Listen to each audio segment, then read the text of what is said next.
নিজৰ কষ্টবোৰ সকলোকে কৈ ফুৰিব নালাগে, কিয়নো সকলোৱে ঘৰত মলম নাথাকিলেও নিমখ কিন্তু প্ৰতি ঘৰতেই থাকে। ভুলবোৰেই মনৰ ভ্ৰমণ উৎপত্তি কৰে। এবাৰ ট্ৰেইনত টিকেটবিহীন যাত্ৰা কৰি চাওক, দবাটোত উঠা বাদাম বেপাৰীজনকো তিতি যেন লাগিব।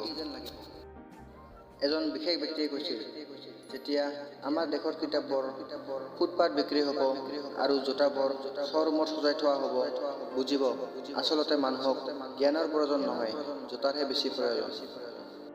কাৰোবাক ভালপোৱা দিলে সীমাহীনভাৱে দিয়ক, কাৰণ সীমা আৰু পৰিধি মাটিৰ থাকে, হৃদয়ৰ নহয়। প্ৰয়োজনতকৈ বেছি ভাল দেখুৱাবলৈ গ'লে মন্দিৰৰ ঘণ্টাটোৰ দৰে হ'ব, সকলোৱে বজাই থৈ উভতি যাব। জীৱন এক শূন্যতাৰ ধেমালি, পেটত ভোক আৰু মুখত ধূলি-বালি। সৰাপাতে আমাক এইটো শিকাইছে যে বোজা হৈ পৰিলে আপোনজনেও সংগ এৰি দিয়ে। মানুহে কেতিয়াও আইনা নাচালেহেঁতেন, যদিহে আইনাত প্ৰতিচ্ছবিৰ সলনি চৰিত্ৰ দেখা পোৱা গ'লহেঁতেন। যেতিয়ালৈ শিক্ষাৰ উদ্দেশ্য চাকৰি পোৱা হ'ব, তেতিয়ালৈ চাকৰিয়াই জন্ম হ'ব, মালিকৰ জন্ম কেতিয়াও নহ'ব। যদিহে তোমাৰ চকুজৰি প্ৰেমৰ সাগৰ হ'লহেঁতেন, আজীৱন নাও বাই মৃত্যুৰ আলহী হ'লোহেঁতেন।